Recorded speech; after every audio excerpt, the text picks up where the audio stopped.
네, 김유정 아나운서 수고하셨습니다. 오늘은 어떤 움직임들을 두 전문가들은 어떻게 생각하는지 살펴보도록 하겠습니다. 도움 말씀에 주식회사 플래처 김덕호 대표와 헤르메스탁 김시은 팀장 모셨습니다. 안녕하십니까? 네, 안녕하세요. 네, 반갑습니다.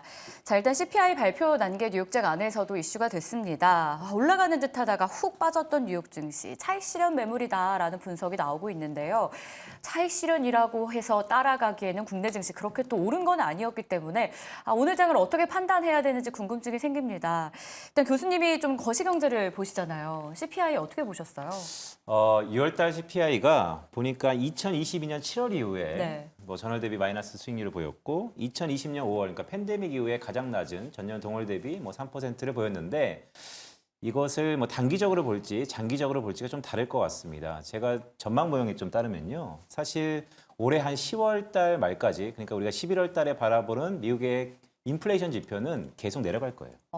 네, 내려갈 가능성이 좀 커 보이는데 문제는 연말에 받아보는 소비자 물가 상승률이 다시 한번 고개를 들 수 있어서 자, 금융시장은 지금 내려가는 물가 지표에 의미를 둘 건가? 물론 지금 두고 있죠. 하지만 좀 더 중장기적으로 추천하시는 분들은 오히려 연말 되면 다시 올라가는 거 아니야?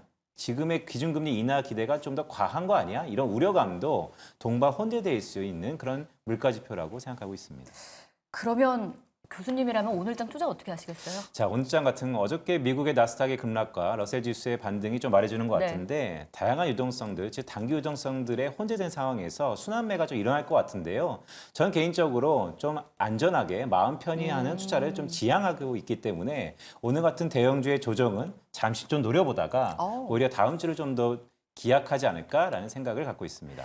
김덕호 대표님께 자연스럽게 좀 이어가 볼게요. 오늘장 하락 낙폭이 꽤나 큰 상황으로 이어지고 있죠. 특히 코스피 쪽에서의 외국인 매도도 강하게 포착이 되고 있습니다. 오전장 어떻게 보셨습니까? 일단 저는 오늘 시장 자체는 좀 눈치 게임이다라고 좀 말씀드리고 싶은데 술자리에서 눈치 게임 다 해보셨죠? 아니요, 저 안 해봤어요. 네, 그러니까 누가 마지막에 남느냐가 결국에는 또 그 큰 하락폭을 좀 남지 않을까라고 생각이 되고 있는데, 근데 이 하락 자체가 그렇게 큰 의미는 없습니다. 제가 이 술자리 게임에서나 하는 눈치 게임이라고 제가 말씀드린 이유가 미국장 같은 경우에는 나스닥이 지금 후퇴를 했습니다. 근데 대부분의 우리가 갖고 있던 대형 종목들 중심으로 매물이 굉장히 많이 나왔고 이 매물들이 어디로 갔나 추적을 해보니까 부동산 그리고 리츠 여기에 이제 중소형주들로 굉장히 움직임이 많이 갔습니다. 그 말은 금리 인하를 하면은 당연히 재정 상황이 굉장히 안 좋은 대형주보다는 중소형주들이 훨씬 더 상당히 안 좋기 때문에 오히려 주가적인 탄력은 중소형주를 중심으로 해서 일어날 것이다. 이런 기대감들이 나왔다는 거죠. 그런 의미에서 말씀드리면은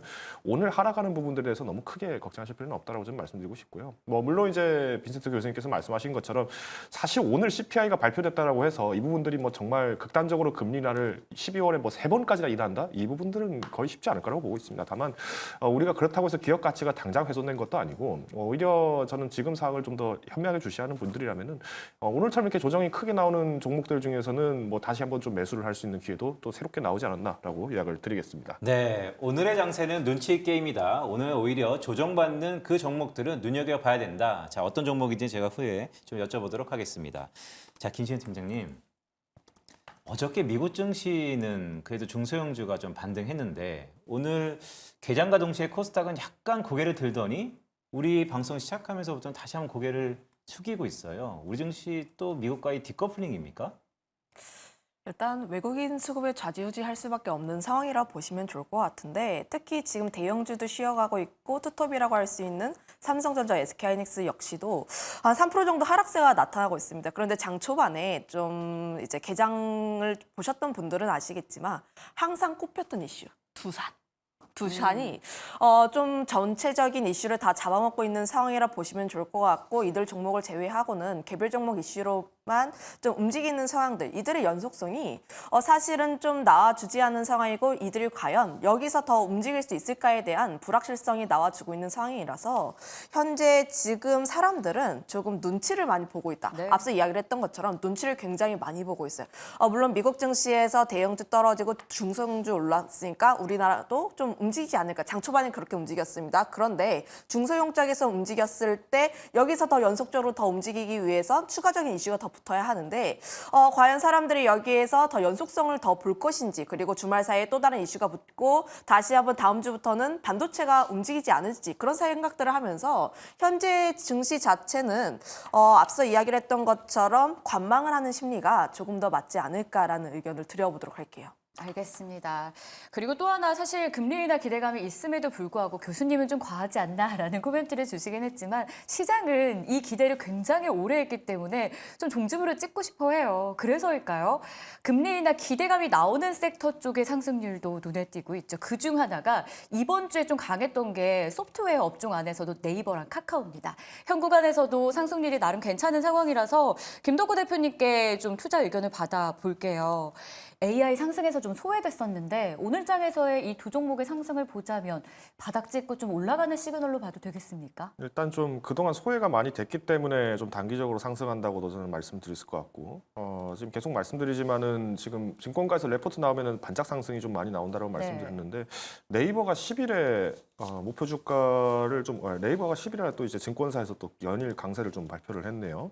최근에 뭐 한국투자, DB금융투자, 뭐 다올투자증권 이런 기업들이 이런 증권사들이 지금 계속 목표 주가를 높이고 있는 건 사실인데 우리가 이제 잊으시면 안 되는 게 지금 네이버의 주가가 가장 크게 훼손된 원인이 무엇이냐라는 부분들을 좀 초점에 두신다면은 결국은 라인 사태죠. 그러니까 일본의 라인 사태에 대해서 지금 현재 정부가 지금 답답한 행보를 하고 있고 여기에 지금 일본 라인 데이터는 이제 2026년까지 전부 다 인계를 하는 걸로 지금 확정이 난 상태다 보니까 차후에 그러면 이제 네이버가 갖고 있는 이 지위 부분들이 좀 많이 약소해질 것이다. 이게 추가적으로 지금 손정희가 소프트뱅크의 손정희 대표가 지금 회장이 마찬가지로 이거 라인 무조건 우리가 다 가져오겠다라는 식으로 지금 얘기를 하고 있어요. 이 부분들을 좀 봤을 때에는 네이버의 상방을 지금 계속 눌려놓고 있는 겁니다. 그러다 보니까 우리가 AI주라는 기대만 갖고 우리가 네이버를 보기보다는 이 AI에 필요한 이 백데이터를 얻을 수 있는 하나의 창구가 많이 축소가 된다는 의미에서 상한이 지금 제한되고 있다고 보셔야겠죠. 그런 의미에서 볼 때면은 네이버가 지금 상대적으로 상승을 하고 있는 원인도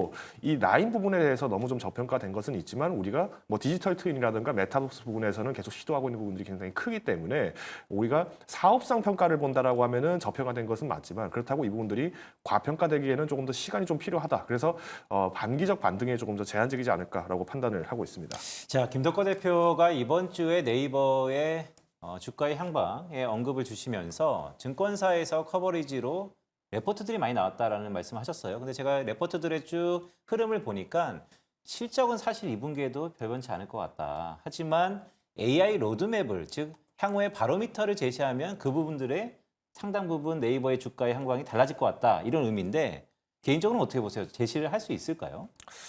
제가 좀 네이버 주가 같은 경우에는 그래도 한 19만 원 선까지는 조금 기대해 볼 수 있지 않을까라고 보고 있는 것도, 그러니까 뭐 지난주에 이제 엔비덱스 관련해서 네이버가 뭐 로봇 중에서도 이렇게 세나 강자다 뭐 이런 얘기가 나왔습니다. 아마 모건 스탠리인가요? 여기서 모건 스탠리였나요? 골드만삭스인가요? 거기서 이제 발표가 나온 걸로 알고 있는데 여기 이제 중요시 하셔야 되는 거는 네이버는 하드웨어를 만드는 기업이 아닙니다. 소프트웨어를 담당하고 그리고 오히려 디지털 트윈 쪽에서 특히 이제 메타버스 쪽의 구성을 갖고 있기 때문에 강자라는 부분이지 뭐 로봇을 당장 만들고 이 부분에서 뭐 관절을 몇 개를 쓰고 이런 부분이라고 한다면은 차라리 오늘 상승 탄력이 높은 뭐 두산 로보틱스나 아니면은 뭐 현대차가 갖고 있는 뭐 보스턴 다이내믹스 같은 기업들이 훨씬 더 주가 가치를 높일 수 있겠죠. 그런 의미에서 본다고 했을 때 우리는 네이버의 본연의 가치는 우리가 메타버스 시장 특히 이 로봇 구동과 그리고 기타 서비스들 AI 서비스들을 컨트롤 타워를 할 수 있다라는 게 강점이기 때문에 이 부분들은 조금 약소 평가가 된 것이다. 그래서 오히려 우리가 연말까지 조금 더 기대를 해본다면은 일단 이 19만 원 선까지의 기술적 반등까지는 상승이 되었을 때 추가적인 탄력을 받을 수 있을 것 같다고 전망하고 있습니다.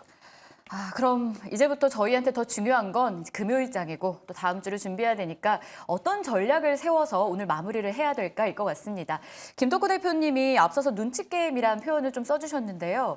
한 줄 평도 역시 이렇게 남겨주셨잖아요. 결론 도출을 해보겠습니다. 그럼 저희는 어떤 결론을 가지고 전략을 가지고 가야겠습니까? 일단 두 가지 방법이 있습니다. 네. 내가 정말 매매에 자신 있다 하시는 분들이라면은 당연히 지금 빨리 매도를 해야겠죠. 그러니까 대형 종목을 빨리 매도해서 내가 지금 작은 중소형주들 중심으로 굉장히 공격적으로 매수하시겠다는 분들은 빨리 매도를 하셔야 됩니다. 근데 이 부분이 내가 약하다. 오히려 지금 시장에서 너무 동의하지 않겠다라고 하시는 분들이라면은 우리 알렉산더 대왕이 전쟁할 때 많이 썼던 전술 중 하나가 망치와 모루가 있죠. 그러니까 탄탄한 대형주를 중심으로 그대로 홀드를 한 상태에서 소액 비중을 가지고 중소형주 매매를 해서 내가 손실할 부분들을 좀 마진을 채워 넣겠다라는 부분으로 접근하신다면은 저는 지금 상황에서도 충분히 뭐 매매할 수 있는 공략들 혹은 지금도 주워 담아야 될 대형주들은 많이 접근할 수 있다라고 판단을 하고 있습니다. 네, 지금이라도 뭐 주워 담을 수 있는 그런 종목들은 상당히 열려 있다라는 말씀 주셨는데, 자, 김시은 팀장의 전략 한마디도 또 들어보도록 하겠습니다. 사전에 저희가 들어봤는데 개별 종목 장세다. 그러면 여전히 사야 되는 타이밍이다 이렇게 보시는 건가요? 종목을 잘 골라야겠죠, 대신.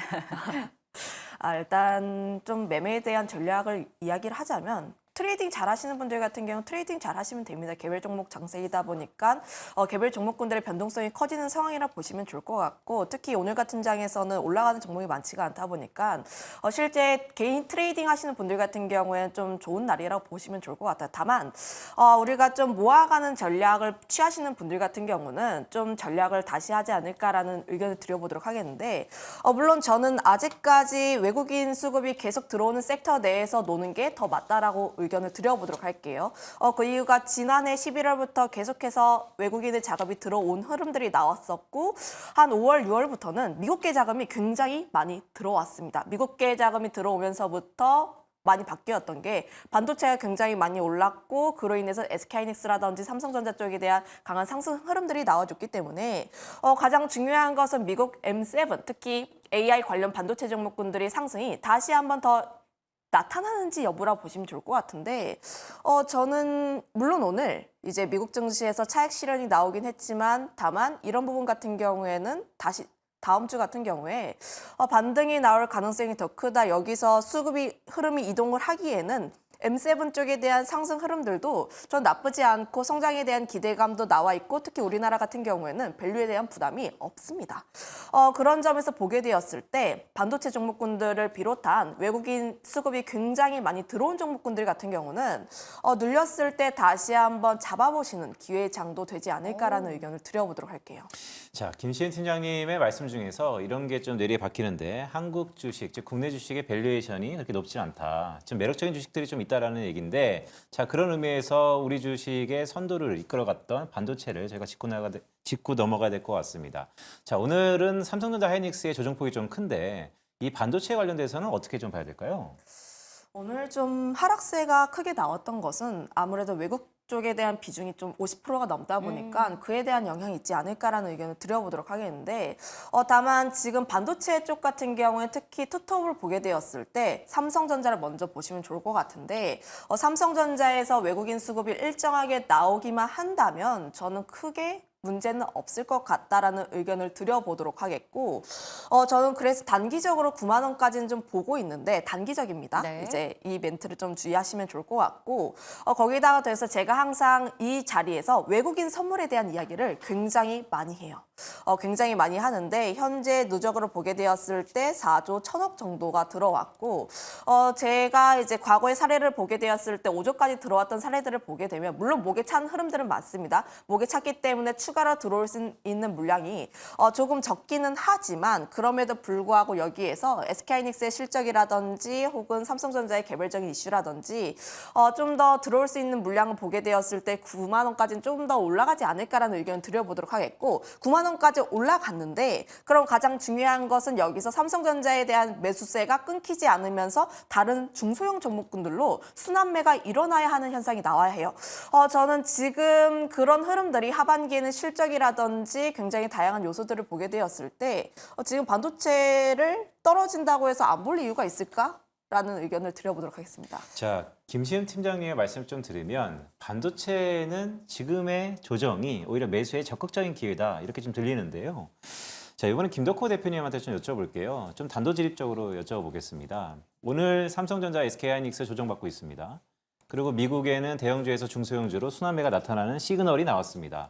그렇다면 오늘은 아니더라도 다음 주에는 따라갈 가능성이 높다라고 보시는 투자들이 많을 텐데, 오늘 삼성전자의 조정을 사야 될까요? 아니면 이참에 중소형주 소부장으로 가야 될까요? 뭐 저는 삼성전자를 지금 팔 때는 아니라고 봅니다. 오히려 지금 가지고 계신 분들이 뭐 다급하게 매도하실 사항은 아니라고 보고 있고요. 차라리 지금 갖고 있는 유유 자금으로 좀 중소형주를 매매를 하신다면은 좋겠습니다만은 아까도 말씀드렸습니다. 그러니까 진짜 개인 투자자분들의 역량이 정말 천차만별이시고 뭐 저보다 투자 잘하시는 분도 계실 테고 그러다 보니까 뭐 단기적으로 내가 접근 가능하다 하시는 분들은 뭐 지금도 중소형주 공략은 가능하다고 보고 있기 때문에 뭐 이것은 입맛에 따라서 좀 접근하셔야 될 것 같습니다. 그래서 뭐 지금 오늘 시장에 너무 큰 의미 부여는 하지 않으셨으면 좋겠습니다.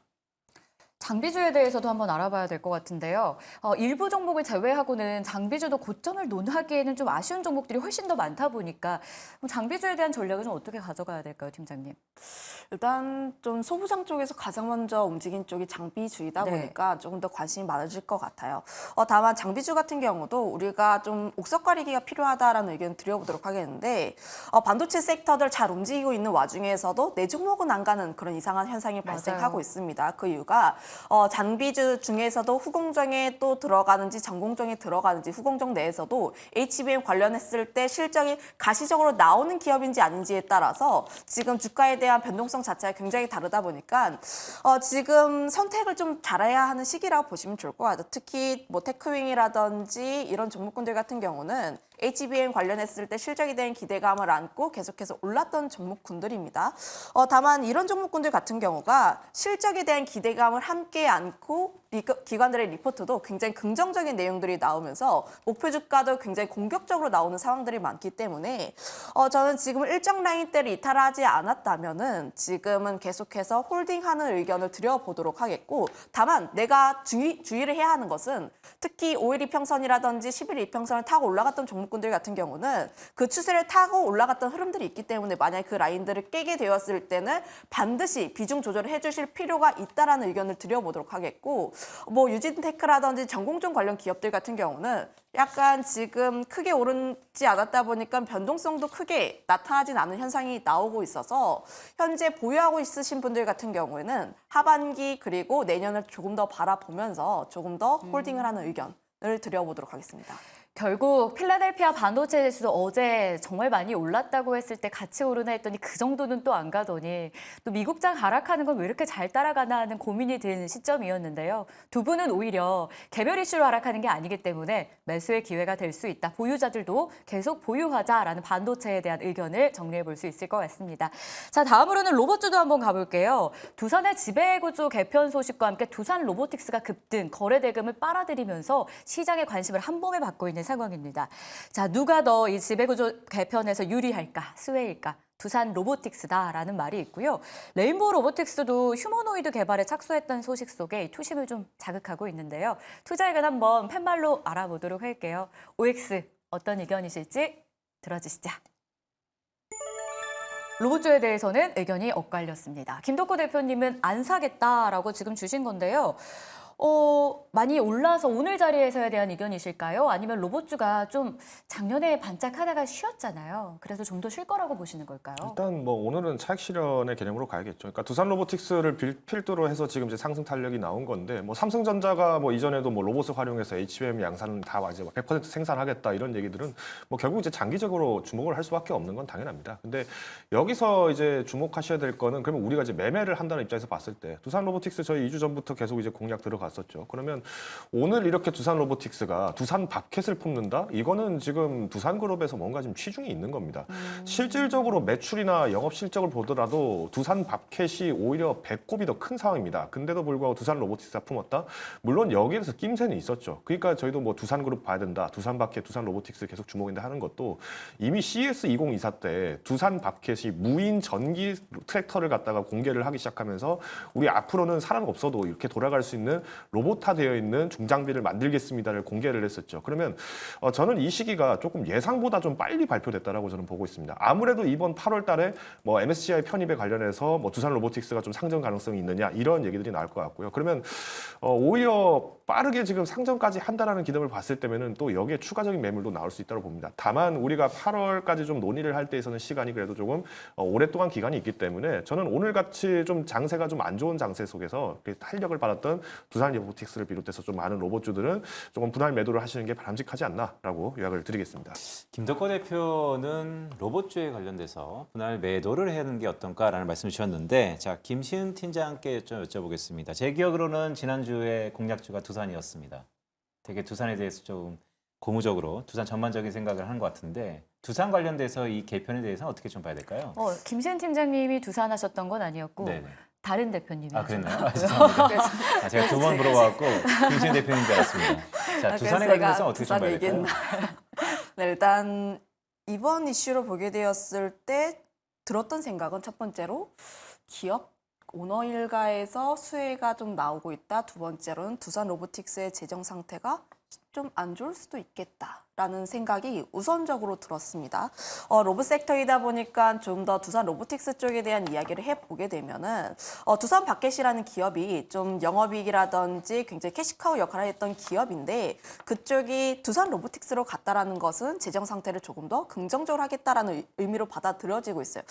물론 관련했을 때 지금 제가 왜 두산 로보틱스의 재정 상태가 생각보다 안 좋을 수도 있겠다라는 이야기를 했던 이유가 작년 하반기부터 두산 로보틱스는 올해 하반기부터 흑자전환에 대한 기대감이 어느 정도 있었습니다. 그런데 이런 타이밍에 갑자기 두산 바켓이 옮겨간다라는 것은 내가 생각했던 것보다 지금 두산 로보틱스가 어렵나? 이런 생각도 하고 있어서 사실 그 부분에 대한 우려는 있긴 하지만 제가 5에 대한 의견을 드렸던 것은 장기 성장성에 대한 부분들, 특히 로봇 같은 경우는 실적 안 좋은 거 다 알고 있어야 하지만 그렇게 높은 밸류를 받는 이유가 대기업들과의 협업 이슈 그리고 그로 인해서 성장에 대한 기대감 때문이라 보시면 좋을 것 같은데 항상 저는 로봇 섹터를 이야기를 할 때 대기업들과의 협업 이슈가 나오지 않는다면은 좀 실적이라든지 다양한 이슈들 대비했을 때 연속성이 나오지 않을 가능성이 높다 이렇게 이야기를 했습니다. 물론 지금 두산 관련했을 때 재무구조 재편이라든지 이런 내용들이 나오긴 했지만 다만 이슈를 보게 되었을 때 두산이 로봇 쪽에 그래도 중점을 가지고 있고 사업을 확장시키려고 하는 그런 역할을 하고 있는 것으로 보여지고 있어서 좀 긍정적이라고 보시면 좋을 것 같고 다만 이 이슈가 오늘 같은 장세에서 모든 로봇주를 다 끌고 가진 않기 네. 때문에 내가 매매를 실제로 한다 하시는 분들 같은 경우는 저는 두산 로보틱스만 하시는 게 맞지 않을까라는 의견을 드려보도록 할게요. 탄력으로만 보면 대동기업, 휴림로봇, SP시스템즈, 그러니까 저희가 로봇주 안에서 대장주를 꼽는 두 기업 외에 다른 쪽에서의 상승률이 사실은 더 높거든요. 이 종목을 지금 겨냥해서 하신 말씀이실까요? 네, 이렇게 저를 이렇게 좀 보내시는 죄송해요. 건 당황하게 아닌가. 하려는 건 아니었는데. 는 아닌데 좀 이런 종목군들을 보게 되었을 때 그날 당일의 상승 탄력도는 다른 종목이 더 맞을 수는 있습니다. 데이 트레이딩으로 접근하시기에는 이런 종목군들이 더 맞을 수는 있으나 저는 이제 매매를 하시더라도 혹은 고점에 물리시는 분들 혹은 조금 더 미래를 보기 위한 분들 같은 경우에는 두산 로보틱스가 실제 대기업들과의 뭔가가 있기 때문에 조금 더 안정성이 있지 않을까라는 의견을 드려보도록 할게요.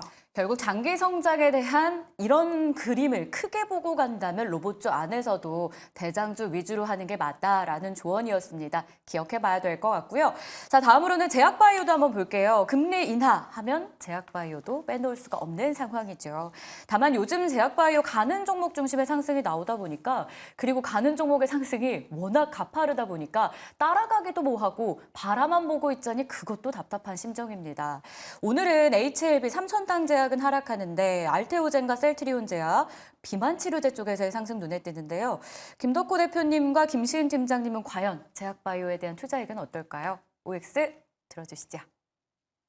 다시 한번 엇갈리는데 김시은 팀장님은 약간 고민되시는 것 같고요. 김덕호 대표님은 아예 안 사겠다 의견 주십니다.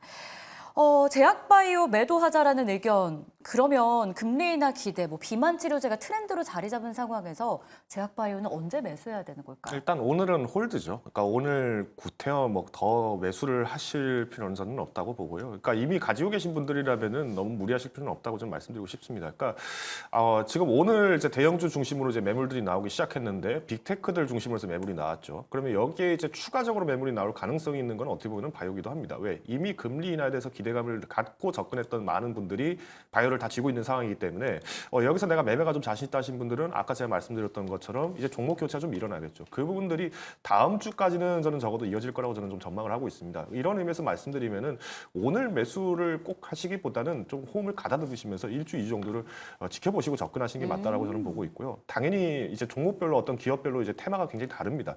뭐 지금도 잘 가고 있는 뭐 유한양이나 삼청당 제약, 뭐 여러 알테오즈 뭐 여러 기업들이 지금 계속 거론이 되고 있습니다만은 다 이미 다 눈여겨보고 계셨을 거예요. 뭐 대표적으로 뭐 오늘 뭐 많은 기업들이 좀 많이 조정을 또 나오고 있고 또 어떤 종목은 또 상승을 하고 이렇게 하고 있습니다만은 굳이 오늘 파란 장에 빨간 불을 끼고 있는 섹터를 무리하게 사실 필요는 없다라고 이야기를 드리겠습니다. 자, 김덕호 대표님이 제약바이오에 용기를 내시기는 아직은 아닌 것 같다라는 내용의 근간에는 결국 제약바이오의 실적에 대한 부담이 있는 것 같습니다. 근데 대표님, 최근에 셀트리온에 대한 실적의 기대감이 좀 있어요.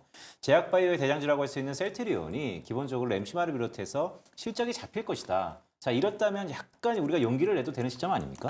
맞습니다. 그러니까 뭐 용기를 완전히 뭐 겁을 먹고 지금 들어가면 안 된다 이런 말씀이 아니라 아까 제가 말씀드린 것처럼 지금은 기술적인 부분에서의 대응의 목적에서는 지금은 오늘은 아니다라고 제가 말씀드린 거고요. 그러니까 결국은 우리가 이 주식이라고 하는 것도 투자 입장에서 봤을 때 싸게 사서 비싸게 파는 게 가장 중요합니다. 근데 오늘은 다 떨어지고 있는 날 오늘 비싸게 거래가 되고 있다라면은 뭐 사실 손바꿈이 일어날 수가 있겠죠. 네. 그래서 저는 오히려 이런 장세는 조금 더 호흡을 길게 가다듬을 때고 여기 이제 셀트리온 같은 경우에도 뭐 젠핀트랑 마찬가지로 뭐 기대된다, 램시마 기대된다. 여기 이제 FDA가 바이오시밀러 쪽에 대해서 이제 상호 교환성 관련된 부분들에서의 제약을 많이 완화하겠다라는 얘기도 나오고 있어요. 지금 미국이 이미 정부 부채가 지금 연간 7% 정도, GDP 대비 연간 7% 정도가 이제 떨어지지 못할 거라는 판단이 나오는 것도 지금 바이든 대통령이 저소득층에 대해서 메디케이드를 지원하고 저소득층 지원하고 그리고 우크라이나 지원하다 보니까 결국은 이 부담이 정부가 무조건 다 떠안기에는 부담스럽다는 거예요. 그래서 오히려 시민들이 좀 더 저가에서의 상품들, 비슷한 효과를 낼 수 있는 이 바이오시밀러 제품들을 사용할 수 있게끔 이 제약을 어느 정도 교정을 하겠다라는 게 지금 FDA 입장이기 때문에 그러면 오히려 지금 뭐 셀트리온을 비롯해서 많은 기업들이 다시 한번 탄력을 받을 수 있는 실적 기대세는 올라가고 있다라고 이야기를 드리겠습니다. 제약바이오 자체에 대한 기업 가치를 논했다라기보다도 오늘 같은 장 하락하고 있는 상황에서 빨간불 켜고 있는 걸 굳이 따라갈 필요는 없고 홀드하자. 개개인의 투자 성향에 이런 차이도 있을 것 같은데요. 김수현 팀장님은 지금 OX 살짝 헷갈리셨거든요. 가장 헷갈리게 한 이유 뭐였을까요? 일단 매매 전략에 대한 내용을 이야기를 하면 오늘 장에서는 좀 관망을 하는 게 맞다고 네. 보시면 좋을 것 같고 내가 굳이 매수를 하시더라도 반도체처럼 이제 하반기라든지 외국에 대한 자금이 굉장히 많이 들어왔고 다시 한번 증시가 올라갔을 때 상승 탄력도가 높을 수 있는 쪽에 대해서 매매를 하는 게 더 맞다라고 보시면 좋을 것 같습니다. 아무래도 나의 돈은 한정이 되어 있고 그 안에서 우선순위를 정해야 필요가 있는데 저는 그 점에서 제약 바이오 섹터가 반도체보다 좀 위에 있다라고 생각을 하지 않기 때문에 좀 세모에 대한 의견을 드렸던 것이었고요. 그리고 좀 생각해 봐야 하는 게 제약 바이오 섹터 내에서도 모든 종목이 다 움직이는 것도 아니에요. 전반적으로 움직이는 것이 아니라 지난 상반기에 움직였던 종목군들을 생각해 보면 당뇨라든지 뭐 이중항체, CDMO, ADC, 바이오시밀러 이런 쪽에 대한 흐름들만 계속해서 올라갔습니다. 물론 이런 종목군들이 현재 좀 위치가 높은 단점이 있긴 하지만 그럼에도 불구하고 저는 이들 종목군들을 위주로 좀 보실 필요가 있지 않을까라는 의견에서 제약바이오 전반에 대해서는 좀 세모 그리고 일부 종목군에 대해서는 오에 대한 의견을 드렸던 것이었는데 저는 하반기에도 이들 종목군들이 조금 더 움직여주지 않을까. 물론 금리 인하를 실제로 진행하게 되었을 때는 제약바이오 섹터 전반적으로 움직일 가능성이 조금 있긴 하지만 그럼에도 불구하고 성장성이라든지 특히 빅파마들이 돈을 풀고 있는 쪽이 ADC라든지 당뇨 그리고 플랫폼이라든지 이런 쪽이다 보니까 저는 돈의 흐름들을 조금 더 따라가볼 필요가 있다는 생각이 들고 있어서 지금 주목이 되고 있는 기업들 특히 팬덤층이 단단하게 받쳐주고 있는 기업들 위주로 좀 매매해 보시는 게 맞지 않을까라는 의견을 드려보도록 하겠습니다. 네, 김치현 팀장님 말씀을 쭉 들어보니까 제약바이오 안에서는 정말로 옥과 석을 가르는 게 참 중요하다는 생각이 듭니다. 자, 그렇다면 김시은 팀장님이 오늘 이 금요일 날 공략해야 될 종목이 있다면 어떤 게 있을까요? 저는 LS라는 종목을 가지고 왔는데 지금 물론 뭐 3거래일 전에 굉장히 큰 급등을 했다가 2거래일 동안 쉬어가는 흐름들이 나오고 있긴 하지만 그럼에도 불구하고 전선 쪽에 대한 기대감, 특히 성장에 대한 기대감이 상당히 높다라고 보시면 좋을 것 같고 관련했을 때 해저 케이블에 대한 기대감도 상당히 높은 편이라고 보시면 좋을 것 같은데 관련했을 때 미중 간의 갈등이 나오면서 중국어 좀 배제가 되는 흐름들 결국 일본이라든지 인프라 쪽에 대해서 계속해서 늘려야 할 필요가 있다 보니까 관련했을 때 해저 케이블 영위하는 기업들 전 세계에서 6개뿐밖에 없는데 우리나라 같은 경우에는 좀 LS가 좀 대표적이라고 보시면 좋을 것 같아요. 특히 비상장 자회사를 가지고 있다 보니까 온전하게 수혜를 받을 수밖에 없는 지주사라고 보시면 좋을 것 같아서 천천히 중장기로 보실 필요가 있지 않을까라는 의견을 드려보도록 하겠습니다. 좋습니다. 김시은 팀장님의 공략주는 LS. 자, 그러면 김덕구 대표님은 오늘 어떤 쪽에서 공략을 하실까요? 상승을 따라가진 않을 것 같은데. 오늘 좀 소개드리고 싶은 네. 종목은 두산에너빌리티입니다. 좋습니다. 오늘 이제 하락이 나왔던 것도 사실은 이제 두산 바켓을 뺏기기 때문에 아쉽다라는 의미에서 좀 하락이 급하게 나온 것 같은데 이 부분도 주목을 하셔야 됩니다. 이번에 이제 두산 바켓이 이 모트롤이라고 하는 예전에 이제 2010년도에 이제 두산그룹에 편입됐던 이 유압 장비 쪽 부분을 매출을 만드는 기업을 매각을 했었습니다. 그러니까 2020년도에 매각을 할 때 4,500억에 매각을 했었는데 이번에 6월 12일 날 다시 이제 인수했죠. 반값에 다시 사들였습니다. 뭐 이렇게 들으면 자회사도 뭐 단타 쳐서 이렇게 수익 만드는 회사냐 뭐 이렇게 느낄 수도 있을 것 같은데 그만큼 앞으로 두산바켓에 대해서의 좀 길을 만들려고 하다 보니까 기운을 좀 세워주려고 하다 보니까 다시 이 자회사 필요하다는 부분들은 두산그룹이 인지를 한 것 같아요. 근데 문제가 뭐냐면 이 모트롤을 인수를 할 때 지금 인수 대금이 이제 주식 100%를 다 취득하는 거기 때문에 2,460억을 이제 통째로 지금 이제 지급을 해야 됩니다. 근데 이 부분에 대해서는 오히려 두산에너빌리티가 지금 기존에 갖고 있던 지분 물량들을 그대로 이제 두산바켓에서 두산 로보틱스로 정정드리겠습니다. 두산에너빌리티에서 두산 로보틱스로 이전이 되기 때문에 이 부분들은 조금 완화가 된다라고 좀 보실 수 있을 것 같고요. 그래서 다시 이제 두산에너빌리티 부분들에서는 우리가 원전 쪽에만 너무 많이 부각이 돼 있습니다만 최근에 이제 가스 터빈 엔진이라던가 이제 관련돼 있는 연구들을 굉장히 많이 하고 있고 실적을 굉장히 탄탄하게 내고 있습니다. 그래서 오히려 오늘처럼 좀 조정이 많이 나왔을 때 그동안 내가 두산에너빌리티 공략을 좀 못하셨던 분이라면은 오늘도 나쁘진 않다라고 말씀을 드리겠습니다. 자, 그러던 김덕호 대표의 두산에너빌리티 목표가가 있다면 얼마를 하실 수 있을까요? 일단 조금 보수적으로 접근을 하시면 좋을 것 같습니다. 아까 말씀드린 것처럼 이 MSCI에 이제 두산 로보틱스가 만약에 진입이 되게 되면은 여기에 관련 이제 두산그룹주들이 좀 일시적인 매물은 나올 수 있다라고 판단하고 있기 때문에 두산 에너빌리티 같은 경우에는 그래도 최고 수주 그리고 추가적인 인프라 확장 부분들을 주시했을 때는 일단 23,000원에 대해서 상방 지지가 된다는 점 참고하시면 좋을 것 같습니다. 네, 오늘 김시은 팀장의 공략주는 LS, 김덕호 대표는 두산에너빌리티였습니다. 수고하셨습니다. 자, 계속해서는 수급의 향방 알아보겠습니다. 박세미 아나운서 만나보시죠.